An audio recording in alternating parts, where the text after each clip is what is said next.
దీపాలు ఎక్కువసేపు వెలగాలంటే ఈ ట్రిక్ ఫాలో అవ్వండి. అలాగే నేను అదేంటనేది ఈ వీడియోలో చెప్తాను. ముందుగా అయితే ఇక్కడ ఏంటంటే ఉదయం క్లైమేట్ చూడండి. ఎంత మంచు పట్టి మొత్తం గూడా వర్షం లైట్‌గా పడుతూ అసలు ఆ క్లైమేట్ ఎంత బావుందో చూడండి. కూల్‌గాను చాలా బావుందని చెప్పి వీడియో చూశాను. మా ఇంటి సరౌండింగ్స్ మొత్తం ఇలా అయితే ఉంటాయండి. చుట్టుపక్కలంతా గూడా చక్కని పంట పొలాల మధ్యలో మా ఇల్లైతే ఉంటుంది. చాలా చక్కగా ఉంటుంది. మీరు గూడా చూస్తారని ఇలా పెట్టాను చూడండి. చక్కగా వర్షం పడుతూ, అయంతా గూడా పచ్చదనంతో కనపడుతూ, చాలా ఆహ్లాదకరంగా ఉంటుందండి మా ఏరియా గూడా. కాకపోతే ఎండాకాలం కొంచెం ఎండలు ఎక్కువగానే ఉన్నా గానీ, ఇప్పుడు ప్రస్తుతానికైతే బావుంటుంది. చూడండి వర్షం తుప్పరు కూడా ఎలా కనపడుతూ ఉందో. చూడండి తర్వాత కొంచెం ముందుకు వెళ్ళంగానే మీకు దీపారాజన గురించి గూడా చెప్తాను. అలాగే నేను గత 4, 5 రోజుల నుండి గమనిస్తున్నాను. గమనిస్తుందేంటంటే గనక ఈ కర్పూరాలు గూడా బాగా ఎక్కువ పొగ రావటం, ఆ పైనంతా కూడా నల్లగా రావటం అనేది జరుగుతుంది. అది ఎందుకొస్తుందో తెలియట్లేదు, కనిపెట్టాలి. అయితే ఇక్కడ దీపాల వల్ల కూడా కొంచెం యాష్ అనేది ఎక్కువొస్తుంది. అంటే నల్లగా అనేది ఎక్కువొస్తుంది. అది గూడా ఎలా తగ్గించాలనేది అంటే ట్రై చేయగా ఒక ఐడియా అయితే వచ్చింది. అదేసిన తర్వాత నిన్న, మొన్న అలానే చేశాను. ఎటువంటి బ్లాక్ కలర్‌లో రావటం గాని అదైతే ఏం లేదండి. అదే ఫాలో అవుదాంలే అన్నట్లుగా మీకు కూడా చూపిస్తున్నాను చూడండి ఈ వీడియోలో. అయితే ఈ వీడియో అనేది ఉదయం తీశానని చెప్పా గదండీ! ఇదిగోండి చూడండి ఇక్కడ నుండే వస్తుంది దీపారాజన ఎలా వెలిగించుకోవాలో. ముందుగా మనం ఎప్పుడైనా సరే దీపారాలు చేసేటప్పుడు ముందుగా నూనె పోసి తర్వాత ఒత్తులు వేయాలండి. చాలామంది ఏం చేస్తారంటే ముందు ఒత్తులు వేసి ఆ తర్వాత నూనె పోస్తారు. అలా పోయకూడదు. ముందు నూనె పోసిన తర్వాతే ఆ తర్వాత ఒత్తయితే వేయాలి. ఆ తర్వాత ఆ నూనెలో ఒత్తి వేస్తూ కూడా చూపిస్తాను చూడండి. నేను ఒత్తిని ఎలా వేస్తానో చెప్తాను చూడండి ఇక్కడ. సాధ్యం త్రివక్తి సంయుక్తం అని చెప్తారు. మనం వెలిగించే దీపానికి 3 ఒత్తులు కలిపి ఒక ఒత్తుగా చేసి మనకి ఈ యొక్క దీపారాజన చేయాలనేది చెప్తూ ఉంటారు.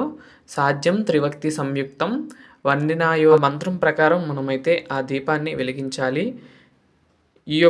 ఇలాంటి దీపాన్ని వెలిగిస్తే గనక మనకి మంగళం కలుగుతుందని చెప్తూ ఉంటారు పెద్దలు. అయితే మనం ఎప్పుడు కూడా ఇలానే దీపారాజన అనేది వెలిగించాలి. ఇలా వెలిగిస్తే మనందరికీ కూడా మంచి జరుగుతుంది. అలాగే మీరేంటి ఒక ఒత్తి పెడుతున్నారని అనుకోవచ్చు. మనం ఇవి కేరళ కుందులు అంటారు. ఇవేంటంటే గనక మన హ్యాంగింగ్ దీపాస్ అని కూడా అంటారు. వాటికైతే ఒకటే వేస్తారు. ఎప్పుడైనా పర్వదినాలొస్తే మాత్రం 5 అయితే వేయొచ్చు. కానీ ఇప్పుడు కూడా ఒకటే ఆలయాల్లో ఎక్కడ చూసినా కూడా ఒకటే వెలిగిస్తారు. కానీ మన గృహంలో వెలిగించుకున్నప్పుడు 2 ఒత్తులు వేసి వెలిగిస్తే చాలా మంచిది. అలాగే నేను కూడా దసరా శరన్నవరాత్రులు అలాంటి సమయాల్లో 2 దీపాలైతే వెలిగిస్తాను. అంటే 2 ఒత్తులు వేసి వెలిగిస్తాను. దాంట్లో కూడా ఒక దాంట్లో 3, ఒక దాంట్లో 3, 3 కలిపి ఒక ఒత్తి, 3 కలిపి ఒక ఒత్తి అలా చేసి అయితే వెలిగిస్తూ ఉంటాను. కాబట్టి అలానే ఫాలో అవ్వాలి కూడా మన పెద్దలు చెప్పినట్లుగా. ఇవి కేరళ కుందులు కాబట్టి అలాగే నేనైతే అలా వెలిగిస్తాను. ప్రతిరోజు కూడా ఉదయం 4 దీపాలైతే వెలిగిస్తానండి. ఈ 4 కూడా ఎందుకు వెలిగిస్తానంటే గనక 4 వేదాలకు గుర్తుగా 4 దీపాలైతే వెలిగిస్తాను.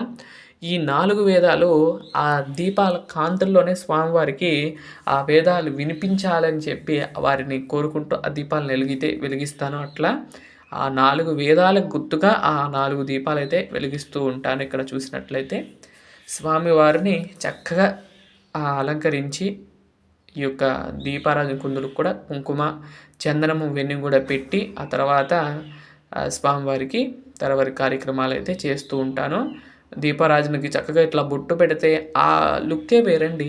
ఒక పాజిటివ్ ఎనర్జీ వస్తుంది. అలా దీపానికి వెలిగిస్తే కనుక మనకు ఒక పాజిటివ్ ఎనర్జీ అనేది వస్తుంది కాబట్టి అలా అయితే వెలిగిస్తూ ఉంటాను.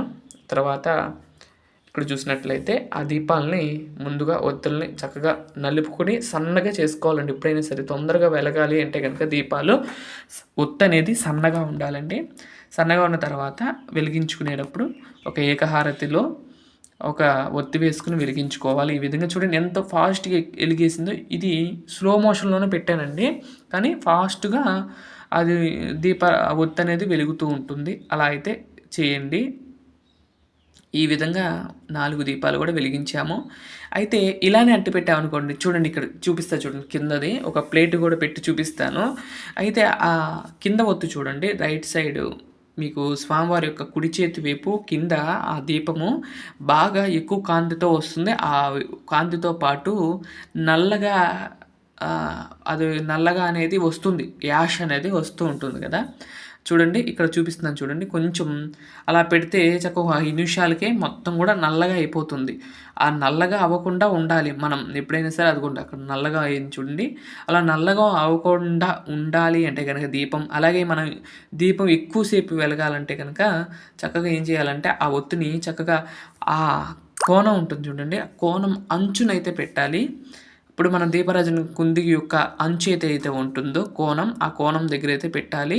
ఇక్కడ ఆ కిందకు అనేటప్పుడు కొంచెం ఏదైనా కొండ ఎక్కుతుంది, లేదంటే ఏం కాదు, మళ్ళీ వెలిగించుకోండి, ఏం తప్పలేదు. కాకపోతే కొంచెం కిందకి పెట్టినట్లయితే, దానికి ఆనిచ్చి పెట్టినట్లయితే లైట్గా వెలుగుతుంది. దీపం అనేది ఎక్కువగా వెలగకుండా లైట్గా వెలుగుతుంది. ఇలా వెలగటం వల్ల మనకి నూనె మనం ఎంత పోస్తాం, సగం పోసాం అనుకోండి, అది గంట వస్తుంది.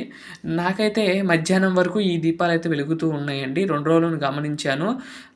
కొంచెం లైట్గా వెనక్కి ఒత్తి పెడితే కూడా చాలా బాగుంటుంది. అలాగే కాంతి రాదనుకోవద్దు, కాంతి మాత్రం చాలా బాగా వస్తుంది. అలాగే కర్పూరం కూడా మన ఈ కొత్త రకం తేవాలని నేను అనుకుంటున్నాను. ఏంటంటే కనుక మొత్తం కూడా పొగ పట్టేయటం అనేది జరుగుతుంది. అది పట్టకుండా ఎలా చేయాలి అంటే అనేది చూస్తాను, నేను గమనించి ఏదైనా కొంచెం మంచి ఐడియా రాగానే మీకు కూడా చెప్తానండి. ఈ విధంగా అయితే దీపాలను అయితే ఎక్కువసేపు వెలిగించుకోవాలంటే ఇలా చేసుకోండి. చూడండి చాలా రోజులు అయిపోయిందండి దీపాల కాంతుల్లో స్వామివారి దర్శనం చేసుకుని, మీరు కూడా చేసుకోండి.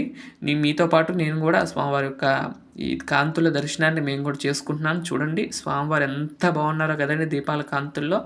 సాక్షాత్తు తిరుమల వైకుంఠంలో ఉన్నట్టే ఉన్నారండి స్వామివారు. ఈ విధంగా స్వామివారిని దర్శనం చేసుకోండి. ఇదండి ఈరోజు వీడియో.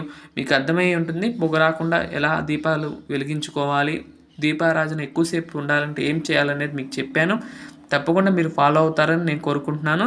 ఓం నమో వెంకటేశాయ.